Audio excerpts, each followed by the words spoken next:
aí, tudo bem com vocês? Então, acredito que sim.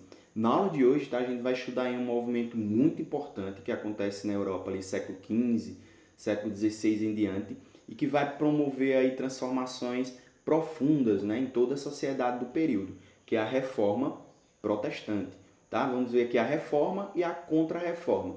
A Reforma Protestante, né, ela foi uma série de contestações aos ensinamentos, né, às ideias que a igreja predominante na época, que era a Igreja Católica, defendia. A Contra-Reforma, né, é um movimento que partiu da Igreja Católica para tentar combater esses questionadores, né, quem estava questionando os ensinamentos da igreja no período. Então, para a gente entender a Reforma Protestante, a gente tem que analisar o que era que acontecia na Europa ali nesse período, tá? Século XV e século XVI. Então, vamos lá. A Igreja Católica ela se tornou ali a instituição mais poderosa do período, né? Ela que tinha aí mais terras, né? Que tinha acumulado mais riquezas e junto ali com os nobres e reis acabava exercendo uma influência muito grande sobre a sociedade, tá? E essa igreja rica, né? Aí onde tinha acumulado muita riqueza, os ideais dela meio que se distanciaram dos ideais lá do início da Igreja Católica, né? Que pregava ali a simplicidade, que pregava a salvação através das boas ações, tá? Essa nova igreja, né, visava muito lucro, né, ganhar dinheiro, e isso fez com que várias pessoas da sociedade da época começassem a ficar com a pulga atrás da orelha, né, e criticar esse tipo de ação da Igreja Católica. E muitas dessas pessoas que criticaram eram membros da própria igreja, dentro da própria Igreja Católica, que viam tudo aquilo acontecendo, achavam errado e começaram a criticar. Uma delas, tá, foi o mais famoso reformador, que é conhecido como Martim Lutero, né, aí tido como o pai do protestantismo. Por que protestantismo? Porque surge aí da reforma protestante, né, que criticava, que protestava contra esses dogmas, né, esses ensinamentos da igreja. E o que é que Lutero fez, pessoal? Ele era membro da Igreja Católica, só que ele via aquelas coisas acontecendo e ele não concordava, tá? Ele chega no limite dele quando o Papa Leão X ele vai oferecer a venda de indulgências para poder construir a Basílica de São Pedro. Aí o que é que Lutero faz? Vendo aquilo, tá? Ele escreve 95 teses criticando a Igreja Católica, ou seja, 95 afirmações para mostrar para o povo de coisas que a Igreja Católica fazia de errado. E além de escrever, pessoal, ele não só escreveu, ele foi lá e pregou na porta da igreja, para todo mundo ali que vivia na cidade ver o que a igreja estava fazendo de errado. Agora imagina o auê que isso aí não deu na época, né? Que a igreja é uma instituição respeitada, que todo mundo seguia, e na manhã seguinte o pessoal acorda e vê lá todo aquele monte de crítica à igreja, e muita gente acreditou naquilo, né? Foi um auê na cidade. O que é que aconteceu? Lutero ele foi pego, né, chamado para poder explicar aquilo que ele tinha feito ou negar, né, e ele não nega, ele não volta atrás, né? Inclusive ele disse que voltaria atrás se alguém provasse para ele que na Bíblia o que ele estava dizendo estava errado, né? E Lutero ele não volta atrás naquilo e ele acaba tendo que fugir, né? Ele se exila e aí recebe a proteção de alguns nobres, né, como era o caso do rei Frederico. Por que ele recebeu a proteção dos nobres? Muitos dos nobres eram contra as ideias da igreja, né? Essas ideias da nova igreja. Porque a igreja ela tinha muita influência e condenava algumas práticas como a obtenção de lucro, né? Que era chamada usura, que era o lucro através do empréstimo. E muitos desses reformadores eles vão como é que eu posso falar? Gravação tem dessa, a gente esquece, né? Enfim. Vão aceitar as ideias de Lutero, né? Porque via que as ideias de Lutero incentivavam os seus interesses individuais, que era no caso da burguesia, né? Que queria praticar o comércio, queria continuar lucrando com empréstimo de dinheiro, né? Que era no caso de alguns nobres que viam que a igreja tinha poder demais, né? Muitos desses nobres, o rei, ele perdia, né, em arrecadação, porque muito do dinheiro dos fiéis era destinado para a igreja.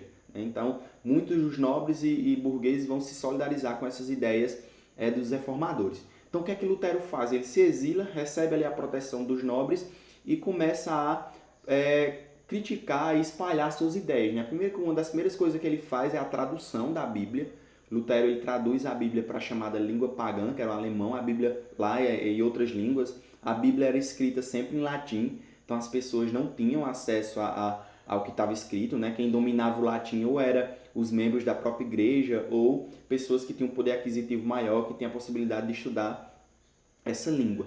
Então ele traduz a Bíblia para o latim para que várias pessoas pudessem ter acesso. Na época já tinha se desenvolvido a prensa, que seria tipo uma máquina de Xerox, né? Então já se divulgou essa Bíblia com muito mais velocidade, várias outras pessoas começaram a ter acesso ao que a Bíblia realmente dizia. E ele vai por aí espalhar suas críticas, né? O que é que Lutero criticava? Ele criticava o fato da corrupção dentro da igreja, né? Ele dizia que muitos dos altos cargos da igreja, as pessoas eram escolhidas por conta do seu poder financeiro. Muita gente pagava para ser papa, por exemplo, porque era uma posição de prestígio dentro da igreja, que era a instituição mais rica da época. Então, quem era o papa era responsável por administrar toda aquela riqueza. Então, quem é que não queria ser? Então, ele criticava a corrupção dentro da igreja. Lutero passou a criticar a venda de indulgências. O que era essa indulgência, professor? Era a venda de perdão, né? Então, a pessoa, quando queria ser perdoada pelos seus pecados, além de se confessar, né, com o padre, ele tinha que pagar uma indulgência e receber a carta de indulgência, que era uma carta dizendo que seus pecados tinham sido perdoados. E Lutero dizia que isso aí era erradíssimo, né? Lutero era a favor do chamado sacerdócio universal. Qualquer pessoa poderia ter acesso à Bíblia, ler, ter sua interpretação. Se você quiser se arrepender de seus pecados, você faria isso diretamente com Deus nas suas orações. Não precisava você contar para um outro homem, no caso o padre, ou pagar para ter esse perdão, tá? Era crítica de Lutero. Ele criticava a venda de falsas relíquias. Que eram essas falsas relíquias? A igreja na época lucrava muito vendendo objetos que ela dizia que era sagrado, né? Vendiam pelascas de madeira dizendo que era da cruz de Cristo, pedaços de ossos dizendo que era de um determinado santo, né? Areia que era dizendo que era de um local onde Jesus passou. Tava um dos reformadores, que é Calvino, que nós vamos estudar mais adiante, uma das suas críticas profundas também foi a venda de relíquias, né? Que ele diz até o seguinte, que se juntasse toda a madeira que foi vendida dizendo que era da cruz de Cristo, dava para lotar um navio, né? Então ele criticava muito essa ideia da igreja vender as falsas relíquias. Criticava o celibato, né? Dizia que os padres não respeitavam. Na época tinha muito padre que era casado, que tinha família, certo? Então o que é que vai acontecer? Lutero ele vai espalhar todas essas ideias e isso vai contagiar assim as pessoas de uma forma muito rápida.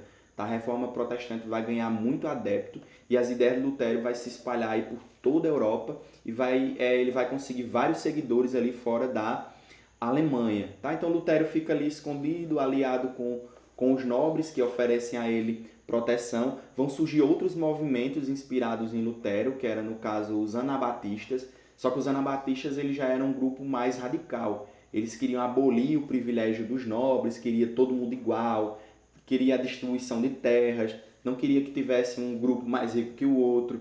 Só que o que é que aconteceu? Eles fizeram várias revoltas, né, os camponeses, só que aí Lutero se aproveitou dessa ideia, dessa revolta que aconteceu e condenou o movimento, né? E eles acabaram sendo, muitos aí morreram massacrados. Por quê? Porque Lutero, ele, apesar de criticar o que a igreja dizia, ele estava aliado aos nobres, que eram quem oferecia proteção para ele. Então não tinha como ele defender, por exemplo, a ideia dos anabatistas que queriam igualdade para todo mundo, né? Que queria a distribuição de terras, né? Que queria acabar com essa ideia de nobre, de rei, que fosse todo mundo igual. Então Lutero defender esse tipo de ideia, ele estaria indo contra quem estava dando apoio a ele, certo? Então Lutero se tornou um dos mais importantes, ou mais importante reformador do período, tá? Mas as ideias dele vão se espalhar, como vai chegar na França com João Calvino, né? Jean Calvino, tá? Então Calvino ele vai ver aquelas ideias de Lutero, ele era um cara estudioso, né? E começou a ler o que Lutero escrevia, né? Começou a conhecer o movimento ali protestante na Alemanha e vai trazer essa ideia para França, né? Então vai começar a implantar o calvinismo, tá? Fica conhecido como calvinismo na França. A diferença ali de Lutero para Calvino, né, é que Calvino ele vai acreditar na predestinação absoluta, que é isso.